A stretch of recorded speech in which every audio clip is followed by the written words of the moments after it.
Thanks, Cal, for making me not sound so crazy, but Yeah. I'll finish because you did, which is great, so thank you for that. The line, I knew the line was lined up with the Giza Pyramid before I even investigated. I said, what are the chances that's the power source? Because if you look up how the line is manufactured construction-wise, it looks like a conduit of energy to feed that. Now, if you understand antique glass, if you buy a pane of antique glass, you'll see it's very thin at the top and wider at the bottom because it's actually a gel, right? Liquid, yeah. Right, it's a liquid, so it flows down. Now, if the center of the firmament is over Cairo and it's a gel, where's it going to be the thinnest? Exactly. Exactly. So think about that. That's crazy. Listos, bienvenidos a Puerto Vallarta. Today I get to have a chinwag with two extraordinary men, Cal Washington and Jason Christoff. So let's see how we can cross-pollinate their observations, ideas, and solutions. I'm Sarah Cormode, and I have a very curious mind. And when I smelled something fishy back in 2020, I did a triple backflip into the pools of trust law, merchant law, and mind control. And I did hold my breath a little too long. But when I surfaced, I learned a lot about living in the private, how to operate in commerce, and I saw mind control tactics everywhere. So Cal's a scholar of law merchant, or lex mercatoria, and many of you have been in the process of unlearning about the medical system and the education system, our schools. With Cal, you get to unlearn more than that. You get to unlearn history, finances, and the entire legal system. Cal co-founded InPower Movement, and collectively as members, we've now billed $47 billion, which is extraordinary, for harms related to mandatory experimentation, 5G, trespassing technology, and geoengineering. And I met Jason because my commerce partner, Katie, quit alcohol, cigarettes, weed, and coffee all within 2 weeks. So I was super intrigued and I had to learn more.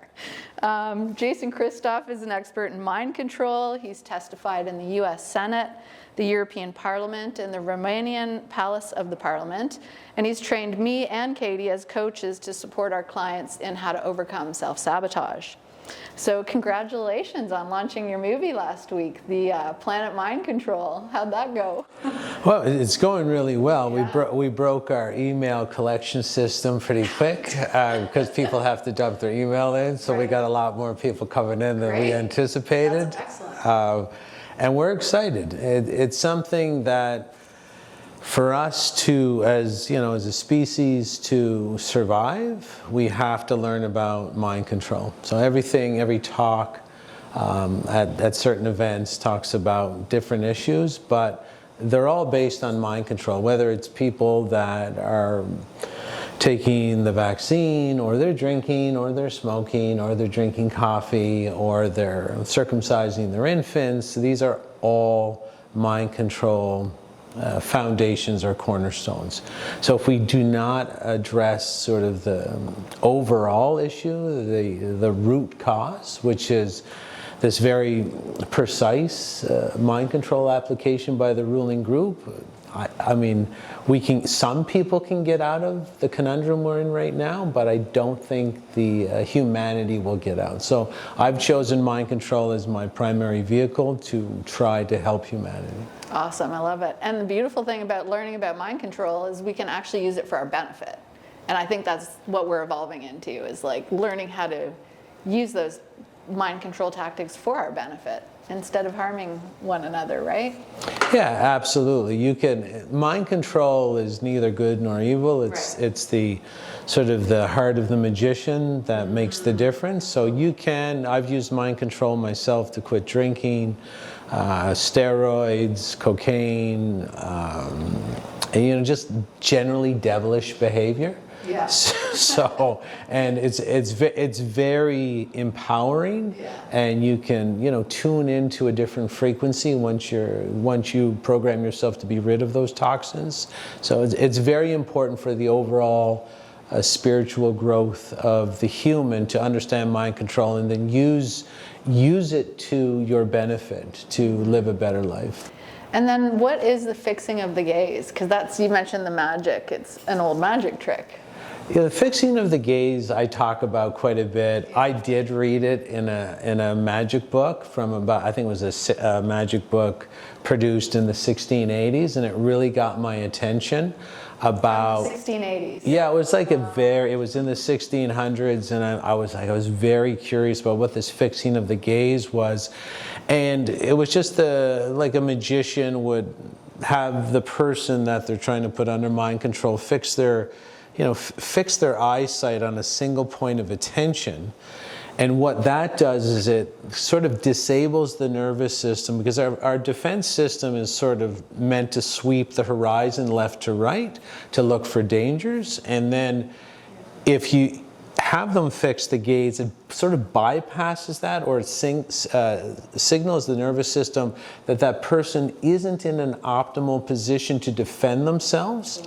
And when that is triggered, you do have a secondary defense mechanism, which is do what you're told, because you're sort of down a rung on the defense strategy and neurologically. So basically, if you can, that's why they used to have the old hypnotists have the pocket watch with the chain, and they said, watch the, you're getting very sleepy, just keep your eyes on the watch. But of course, the biggest application is the TV and the movie screen. You fix the gaze, you go into this highly suggestible state. The average person has no idea about that whatsoever. And then, of course, now we've got the cell phones everywhere, and you can't go to a restaurant without 10 televisions everywhere, so it's just everywhere. And in the airplane, it's everywhere. But it's on the treadmill now. It's on the stationary bike at the gym, and they think, oh, these are just advanced pieces of cardio equipment. I just love it, and I love my movies when I go on the plane. But really, they don't understand. That's why it's called Planet Mind Control, is the name of the documentary. PlanetMindControl.com. If you want to go watch it, it's absolutely free, but it's a worldwide snafu, is what it is. It's a worldwide ambush, and if you understand the modalities of how mind control operates, then you can see it a lot more. You could watch a movie, pick out the mind control modalities in the movie, and you can't really have fun with it, but you can see how hard they try to brainwash you and propagandize you, and you can actually see where they're trying to push you.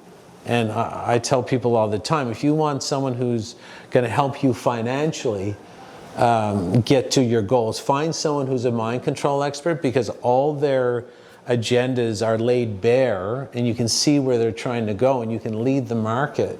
You can lead the financial markets where you can see what they're going to try, and you can place your bets financially to be on the winning side, and then use that money, not for a new Ferrari, but to help humanity better itself. Totally. So the masses were just exposed to some pretty large events. The Olympics, which I know you taught us curiously, that word scrambles into I comply, which is very interesting, especially when everyone's waving their corporate country flags, right? And then also there was the Superbowl. So I know you've made observations on some of those in the past. Have you paid attention to any of that this year? Well, basically, you don't really have to pay attention. It's the same. I mean, it's the same mind control modalities all the time. And the primary modality that is going to be used at the Super Bowl is that mind control is based on a power differential. So the bigger the gap between the mind control modalities and like your overall strength, the more suggestible you are. And the average person doesn't realize that when you consume alcohol or eat pizza or eat any of these junk foods that they're going to be advertising through the Super Bowl, you become more suggestible, because the body knows that, look, you're just a lot weaker when you're poisoned. Poisoned animals are injured animals, and injured animals need the herd more to survive. And repetition is the primary mind control modality. And to your neurology, the more repetitive one message is, the more it represents what the bigger group is saying, thinking, or doing. So they will always use repetitive content to trick you to consume poison so that their next mind control campaign hits harder because you're already in a weakened state. So Superbowl is just about pushing poison, fixing your gaze, and then throughout the maybe the halftime show or the commercials, they're going to pump in the repetitive mind control campaign of that particular year or decade or 5-year period. And a lot of people don't know how it works, and they can get all this education for free in that one documentary, Planet Mind Control, because you can't explain it in an interview, but it is completely laid out. Everybody can understand it in my new documentary. Awesome. Yeah, and ultimately it's a distraction from doing the hard work of getting your life ahead, of being the next version of yourself. Yeah, I mean, they like to titillate. They've written down that like constant titillation is one of their agendas. Right. So whatever you are talking about where people become better, that will always involve pain and sacrifice and discipline as sort of the entry fee to have a better life. But that'll come head to head with this perpetual titillation agenda that they always push, where the average person is so afraid of pain and discipline and sacrifice because getting high off the vape stick is instant. Having a drink and getting relaxed with alcohol is instant. Or moving up a level in energy with a coffee is instant. So everybody's given this instant titillation, and it completely disempowers them. And they know that they're not guessing. They wrote it down in 1967 in this meeting called the Toronto Protocols in Toronto, Canada. And they literally said, we are going to entertain them to death. That's what they wrote down. That report was by Serge Monast out of Quebec. He went to this meeting and wrote down everything this group said, and they agreed that they were just going to use perpetual titillation to grind the population into hamburger patty. Yeah, that's wild. So again, though, once we learn these tactics, we can use them for our benefit. So I want to move over to commerce now, and just let's look at how we can flip the process of commerce using merchant law. So Cal, you've talked about the Aikido move. That's sort of one of the concepts. Can you explain that to the audience? Well, it's taking the energy of an assailant and using tactics to flip the energy so it goes against the assailant. So it's not aggressive in the way we understand aggression. It's taking that energy, somebody running at you, and then you just do a move, and their energy keeps them going into their own peril. So that's what it is. And then how have you applied that in power? We're taking the whole monetary system and how they've created bills of exchange through agreements and all these commercial customs that are very ancient. They're still running today, but they don't talk about them. They don't teach them at law school or any of these places. And yet it's the foundation of the whole control grid. Money is the root of all things bad happening. Like even the stuff Jason was talking about, money is a huge part of it. Without money, they can't pull this stuff off. So it's our belief in money that allows this to happen, and we're participating in something that doesn't belong in the planet. No other species pays to live here. Right. Whether right down to bacteria, animals, plants. We're the only ones who believe that we have to get this stuff called money in order to live indoors and eat. And that's a fundamental lie that we can't see because it's just too big. So, and on the mind control, it's how I talk about it is a flocking mechanism, which is a safety mechanism for a herding species, which we are.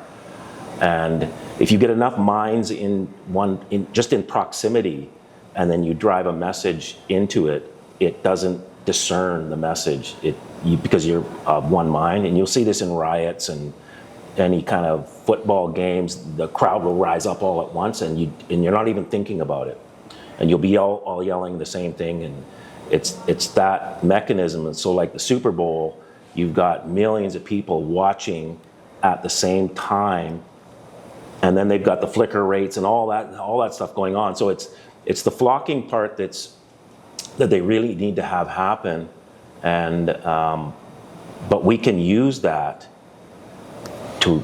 for good, because it's actually not, like Jason said, it's not evil or good. It's just a mechanism. Yeah. And then so we have to get enough minds to understand something. And there's the 100 monkey syndrome, where you can, if you just get enough people who understand what's going on and they make a change, it changes the whole thing. So yeah. And then how is InPower operating in a higher jurisdiction? Well, I mean, I believe in God, and that this is a creation, and my personal, strong opinion is that why we're here, like men and women are here, is because there's a claim on the throne of God. So, I mean, that's the rabbit hole, but... that's okay, we can go there. Okay. So we're taking all of that understanding, because there's numerous jurisdictions and they're all concentric. So one is, and they've got us in the center, and and we're boxed in, but there's a box upon a box upon a box upon a box. So you got to kind of take a bird's eye view of what's happening, get to the root of what the whole purpose of this whole thing is in the first place, and then juxtapose everything else upon that. So at InPower, we're no matter where you are, you can understand what we're doing from the jurisdiction you're in, so that you can relate to it, and then we try and bring people out of it through experience, so they can understand the bigger picture. And so people are having experiences as they come out of the post office on that first mailing. That happens. Yeah. And they're starting to realize, oh, there's something more going on here that I didn't understand, and they're relating to it in their own way, based on their own belief, systems, etc. And so that's how we're operating in higher jurisdiction, is just bringing people from where they are and getting to move into a higher jurisdiction. The system here in the world is stuck at law merchant. Without money, they have nothing really. Yeah. You remove the money from them, and they instantly have. There's few of them, and they don't have the influence. It's the money that gives them the influence. Yeah, definitely.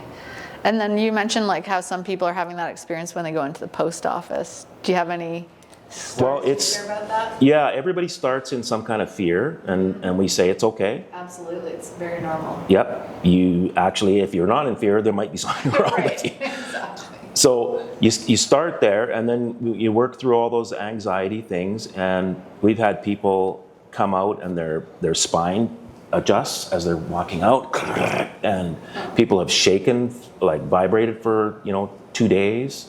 So they're shaking off something. People feel like weights come off them, all kinds of things. And we didn't know this. We didn't plan this. This is just what started coming back as people were doing this. And we're like, oh, well, we didn't know that was part of this. And so we just tell people that this, you might have an actual bodily experience as you come out of the post office. I remember preparing to send my first notice of liability, and I was on a cliff on Vancouver Island, and I just felt so connected. Like I read it, the whole thing out loud for 2 hours before I went to the post office, and all the eagles were flying in, and it was so powerful. Like you can't put it to words, but yeah. Yeah, so everybody's having these experiences, depending on their belief systems, and the eagles end up flying in front of their cars and all kinds of stuff, right? And you're just like, whoa. So we're tapping into something very real that the planet can feel as you're moving through the process. Yeah. And then I just wanted to ask you about one of the terms on the document, which is the notice to agent is notice to principal, and notice to principal is notice to agent. Can you just speak about how that's used in the process? That's a law merchant in that jurisdiction, but it goes further. Like if you understand the Bible, in Ephesians it talks about we wrestle not with flesh and blood.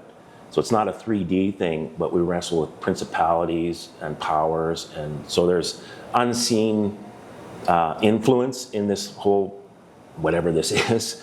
And so when we're doing the paperwork, although we're talking to a man or woman in a position in a corporation in that level, we're also talking to the satanic pedophiles, which is still kind of 3D, And then we're also talking, we're defaulting them all because they're all connected, because they built the structure like this. So notice the agent is noticed at the top, and that's the all-seeing eye at the very top of the pyramid. And then notice that is also goes down, so it goes both ways. And they set this up. Right. So we're just going, you guys set this up, as above, so below, boom. We feed it back to them, and they're stuck in their own stuff. Yeah. Awesome, thank you. So yeah, I just recommend anyone watching this, they can watch. Cal did a 2-hour presentation for us in the Comox Valley back in October. So we have that on our YouTube channel at Unveil Your Freedom. And he covers the next topic in depth there, but I do want to tap into it briefly here. So can you just tell us briefly about the evolution? I know it's not brief, but the Hudson Bay Charter, the Corporation of Canada, and the illusion that's being created there? Yeah, the Hudson Bay Charter, it starts with a company based on the fur trade. So they were finding these beavers in Canada. They were prolific, and people liked the jackets in Europe. So there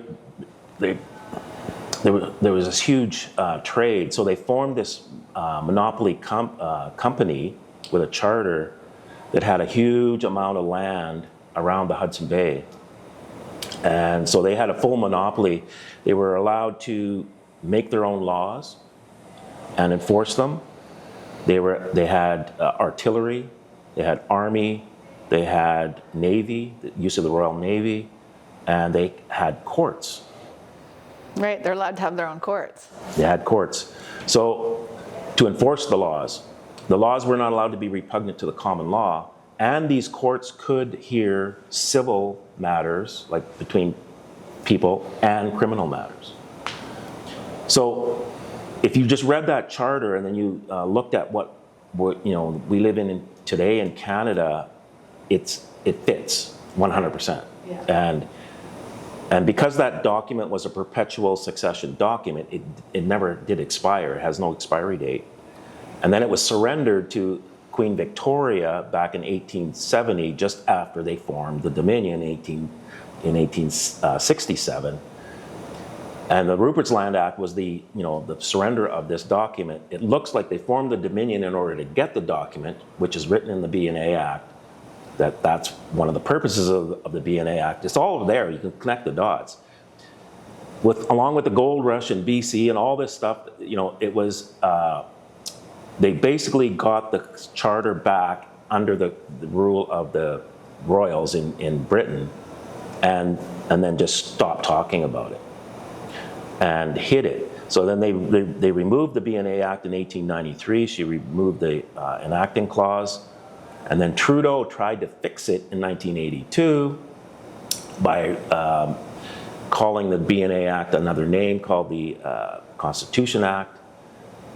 And then they couldn't pass it because the B&A Act creates Parliament, and therefore there was no Parliament, and so they had to be able to bootstrap this into place. Instead of calling a referendum and going, look, we got a problem, let's fix it from the beginning, they tried to cover it up, and they're still trying to cover it up. So they had to bring the Queen over to do a proclamation in order to give it any force and effect. René Lévesque wasn't pleased with this, and that started the whole separatist thing, and Quebec never signed off on this document, and that in her proclamation she said, you guys can have your country, but you got to get Quebec to sign off on a language issue, which they have not done to this day. And so it sits in limbo. Top people know this, but most of the people believe that we have a constitution and these charter of rights, and it's not in effect yet. No. But very few people can understand the manipulation of the English language that way. Thank you, that's awesome.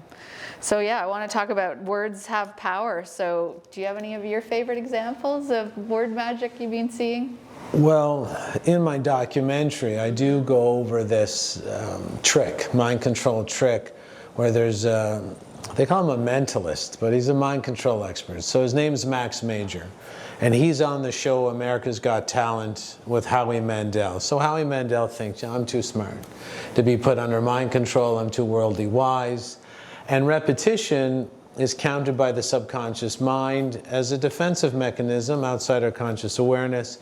So inside Max Major's introductory video, he puts in 6 sun symbols and then basically has how he closes eyes, which means you're going to be suggestible because your eyes are closed. It's your primary defense mechanism is your eyes. So as soon as you make the body more and more defenseless, it's more apt to regurgitate the repetitive content or adopt it as your own. So Max Major asked Howie Mandel, draw anything you want, and he drew the sun.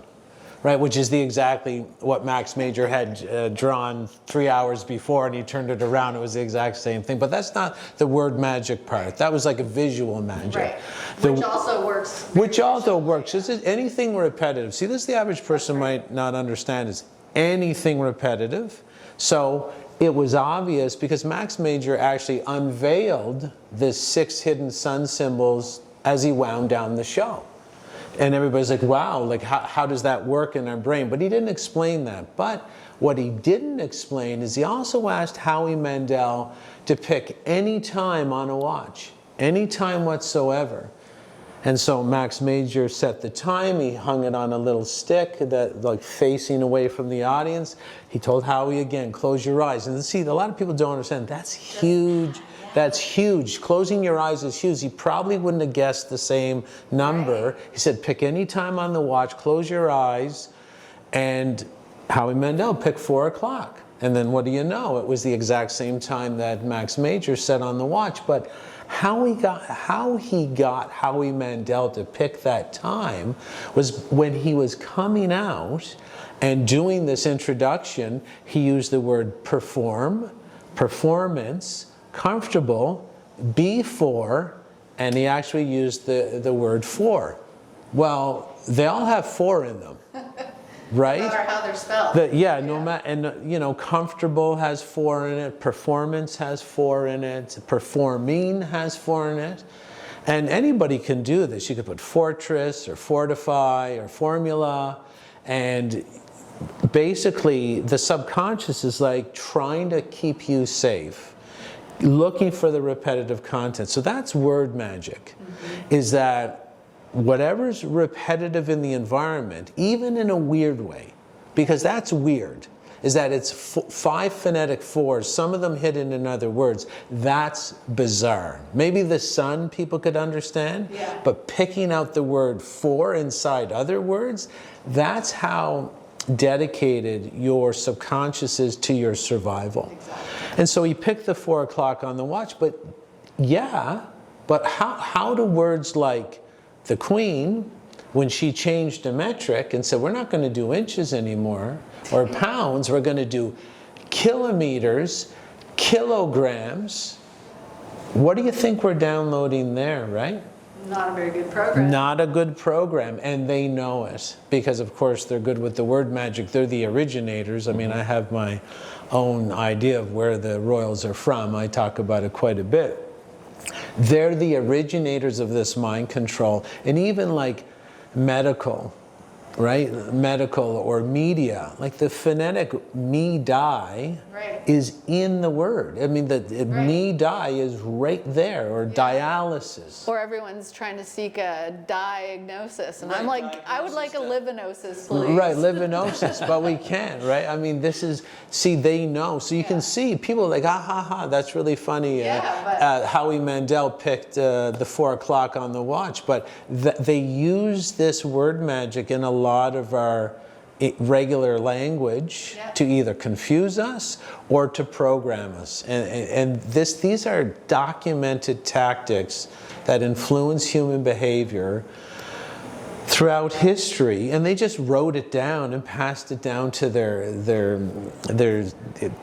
kids through these secret societies, and said, like, if you want to keep living in the castle, you're going to have to keep rolling with this mind control agenda, and that's the only way to keep, have 100,000 people rule 8 billion people, if that's even true. Who even knows? It's true. That's it. And then Thinking about commerce again and banking and such, like I think you mentioned before, like there's a lot of electrical terms in finance. So like currency is a current. Yeah, or Water. just the bank. I mean, it used to be the river bank where you buried the money. And this is how stunned we are, right? This is how I can't say stunned because we're just working as designed. But the fact of the matter is, the river bank was where you would hide the money.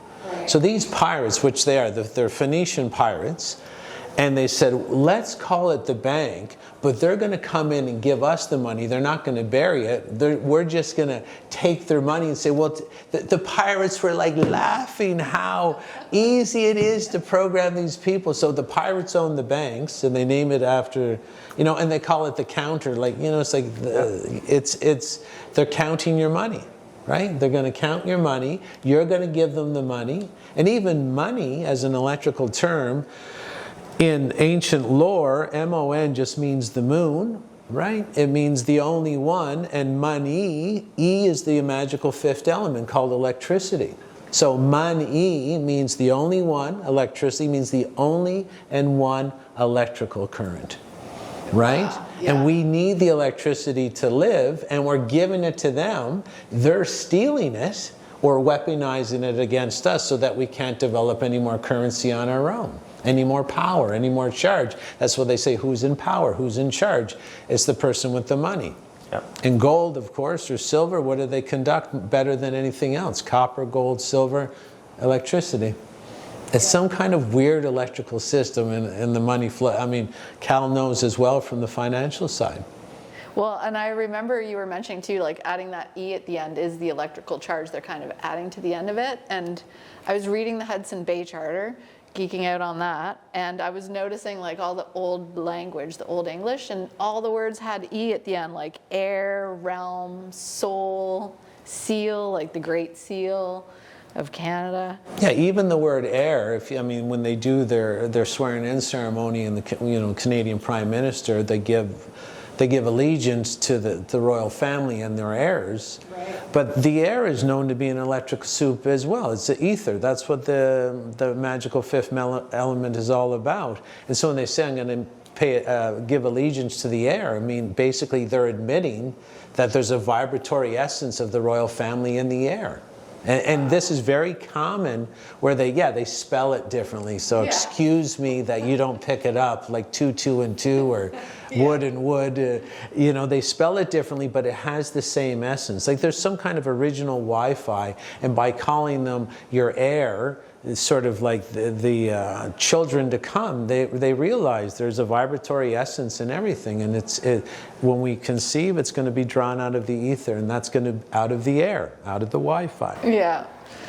And then Cal, I've heard you talk about it's not because I can get lost in like, what does this word mean? What is that? But you've talked about like how it's actually how we speak or how we say something, and the power that's in Yeah, it's the sound, How we because everything is sound. Even light is just fast sound, and then we're picking up the sound with with a different organ. Put it that way. So in the beginning, God said. So there was a sound made. So everything is based on sound. So spelling things differently is word magic, and we're making the sounds they need. So that's why the 4 thing works. No matter how you say it, even backwards, your subconscious could pick it up. Yeah.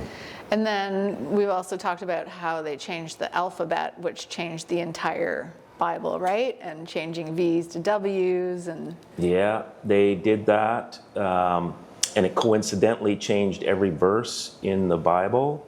Without change, so they didn't change the Bible because they can't, but they did change. There was an effect on every verse of at least one word. The spelling was different, but if you read them out loud, they're identical. So from the King James 1611 and then the authorized version, they're word for word out loud, but each verse has a different spelling. So if you wrote it out, it would be different. And that would change the gematria too, Absolutely, right? It does. Yeah. So when I first heard about that, I was kind of skeptical, like, who cares, right? The Bible, one Bible is good as another or bad as another, or however you want to look at that. And And then I saw one time, because this guy was telling me, you got to use the 1611, and I'm like, nah, I don't know, skeptical. And then I bought it, and then I started to read it, and it was different. It took a while to read Middle English, but not long. You get really fluent at it, so there's something there that you start to be able to read it very quickly, and it is different. There's something about it. Yeah. So obviously as people are like learning new things and we're all growing, then that resistance and the fear come up. So, and sometimes gatekeepers show up as well. I'm just wondering if you guys have any experiences to share on gatekeepers that have shown up in your lives as you've been evolving or... Go ahead. I've had so many gatekeepers. They're usually at something you're trying to do, like the court. You'll find gatekeepers at a court for sure. Yeah. They're usually at the front. The first person you talk to, you can't come in here. And so you got to push past those. I've seen it at post offices. Even at a 7-Eleven post office, I was trying to get a guy to stamp my bill of lading on the page that I had. They have to stamp their own stuff, but I wanted it to go across the post office sticker onto the page, and he didn't want to do it. And he was giving me a dirty look, and I said, he was trying to get the stamp exactly on the post thing only, and he's looking at me the whole time, and he's able to move, and he's just staring at me, and I said, no, on the page and the sticker, and he's... And the weird thing was, and it was a gatekeeper, we went in about 2 days later to do the next process, and he did not remember it. Right. I could tell he had no recollection of that interaction. There was another entity, if you like, operating through him, and he didn't remember it. I remembered him because, and he didn't have that look or any of that stuff, and he just snapped like a normal person would. But that first interaction was very aggressive, and like the sneering and the hatred was coming out of this guy, and I don't even know him, right? So it's a real thing. There's something going on there. So have you had gatekeepers show up in your life as you've made choices to live healthier and do bigger things? Everybody, I've been a gatekeeper in my own life. Right. I mean, that's what self-sabotage is. I mean, truly, thank you for bringing that right, up. so there's lots of gatekeepers, and again, it's all based on mind control, because if you go to the average person at the coffee shop and tell them that the COVID injection was made by the DOD, the Department of Defense in the United States, and pushed out with no testing whatsoever and no liability, and it was designed to kill and cripple, the gatekeepers will be there. It's like the Matrix. Mr. Smith, he could enter anybody. Yep. It could just be somebody, and then boom, there's Mr. Smith, and he's there to protect the system. And these people it's again safety mechanism. The gatekeeper probably took the shot or believes in vaccines or injected their children, and then boom, there they are. There's the gatekeeper. They're going to push back on you to make themselves feel safe, because if they ever took in logically and rationally that you could prove, then obviously they've made a mistake. And then that makes them feel unsafe. They start questioning their intelligence. So the whole neurological system of the human is to try and avoid pain and pursue pleasure and safety, right? Safety is just another word for pleasure. So anybody can be a gatekeeper at any time, but I've run into professional gatekeepers. I used to tour and talk around the world, and there was definitely gatekeepers there. In my group, very famous people in the truth movement or truth and freedom movement, and they're there to steer the direction. They're there to make sure, they can talk about the injuries of the COVID shot, but if anybody, and I was there for this, where there was someone who could prove, there was a world famous statistician that could prove there was no pandemic based on hospital quota. And there was another person that could also prove it from South Africa that there was no pandemic, and quickly they were never invited back. And I knew that, you know, you could just tell that they were steering, they were a gatekeeper. They didn't want, they wanted the public to know that the COVID shot was killing and crippling people, but they didn't want the people to know some of the other truths about who, you know, who was pushing it, who formulated it, why there was no testing, that there was no pandemic. And then, I mean, if you dare bring up the fact that there's no SARS-CoV-2, there's no COVID virus, you would have been on a rocket ship to the moon out of that, out of that group. So I've run into gatekeepers both personally. I mean, I played on, I was a star center fielder for Satan's softball team. So I was a gatekeeper. I was a gatekeeper to no end for myself, and I took great pleasure into gatekeeping myself from the best life I could ever live. So I know it from all vantage points. I'm well aware. Well, then somehow you pulled yourself out of the comfort coma too, right? Yeah, I mean, trust me, if you're not high or whacked out or drunk in this day and age, I tell you, it's like having an electric bolt, lightning bolt right up your ass all the time. And and people are like, you're kind of nervous and you're not very socially astute, you know? And I say, yeah, that's what it's like not being whacked out all the time. Right. Like I face the world, head on. It's like putting your hand on the hot element of an oven. I mean, the world is insane. And I just choose to try to stay calm and face it. Yeah. And so, yeah, I'm going to be a little bizarre at times. You can ask Christine, you can ask my family. Yeah, I get a little crazy, but you know, that's what happens when what happens when your nervous system's actually functioning. Paying attention to like the danger that's around. The danger is like, and that I lived in the craziest part of Canada, St. John's, Newfoundland, where everybody's drunk. They fight each other when they're bored. And I went to school at one of these Catholic schools where they were all over the kids, and they left me alone because I wasn't Catholic. They go for all my Catholic friends because you weren't under contract as well. Well, the parents of the Catholic kids would always back the priests up. Right? So they were the targets. There's your mind control again, not protecting the kids because they want to fit in with the group. So yeah, of course, yeah, I'm borderline insane, but I try to really keep it keep the vector of truth, and as I say, whoever saves the most kids wins. That's what drives me. Hallelujah, I agree with that.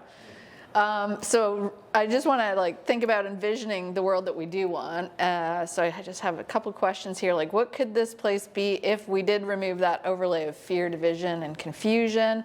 And what could this place be if we weren't tricked into tacit agreements all the time? What could this place be if judges weren't acting as bankers? And what could this place be if corporations weren't masquerading as so-called countries? Like, who could we be and what could this place be? How you going with that? Well, I mean, it could change really fast. It definitely can change very fast. Yeah. That's the vision I'm going for. Yeah, and it will happen very fast. Because once the realization is there, if you look at the Wizard of Oz movie, once the curtain goes back, it changes the whole narrative, and you can't go back to listening to the thing on the wall, because that's now become a fallacy. So it changes the whole thing, and now we're dealing in truth, or truth at that moment, and it will happen very quickly. And it'll be like the Garden of Eden, because there was an event, something happened, where we ended up where we are now for a temporary period of time, and I think it's a court case.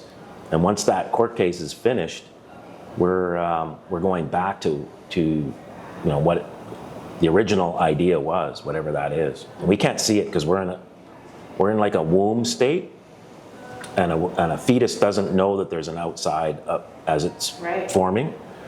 It can sense that there's something out there. It can feel people touching it. It can even hear sounds, but it has no idea that there's an outside until this traumatic thing happens, and there's pushing and shoving, and people are screaming, and like, what is all that? And then there's this being making a sound coming out of its own voice. What is that noise? And what's that stuff going into here? And that's what we're in. So we don't really know what this whole thing is, or if there's anything outside of it, or what that is, but we're going through a birthing process. And so I sense that it's going to be good. I don't think it's going to be evil, and the evil is literally going through death throes, like a chicken with its head cut off.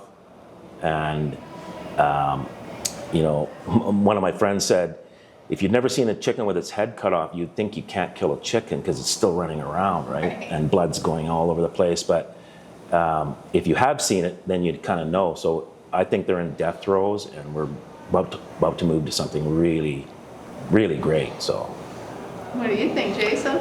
What could we accomplish? Yeah, I mean, like, what can we be? Like, if everyone's just got all this stuff, like, I think overlay's gone. we get these glimpses of how great we can be. When when I went to Vienna, Austria, and even Billy Joel had a song, right? Vienna, waits for me, or just go and visit it. You'll go to this. It's so elaborate. The architecture is so beautiful, and when you go in, you can feel yourself sort of expand, and this good emotion, whether it's love or inspiration or aspiration or positive energy, enters you, and your thoughts are different, and your heart opens, and that's what we could be. Absolutely. Like, that's really, so we could change the vibration out of the fear. People like me would have to move on to the next realm because, of course, the tuning fork is a little off on in my instrument.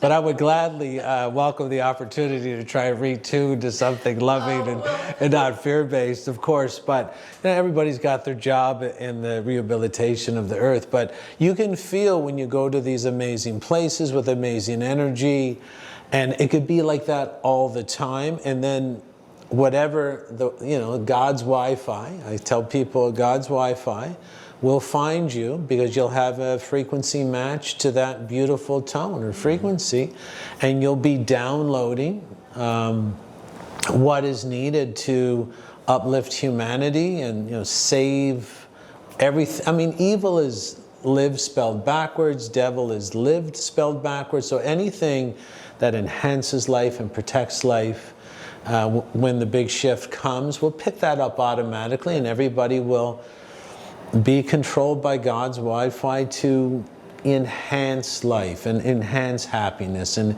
enhance creation and innovation and invention, so that we can get back to, it's like we have to, all our answers are in the past. We've been great at one time. We have to go back there and find it. Awesome. Yeah, so we're in the earth, but we're not of the earth. Some say we live in a simulation. You mentioned a court case. Others have described it as a prison. So what is this place? Come join our SKOOL community. The link is in the bio, and you can watch the last half of this interview and also take courses in how to overcome self-sabotage. Thanks for your time. You are designed to shine.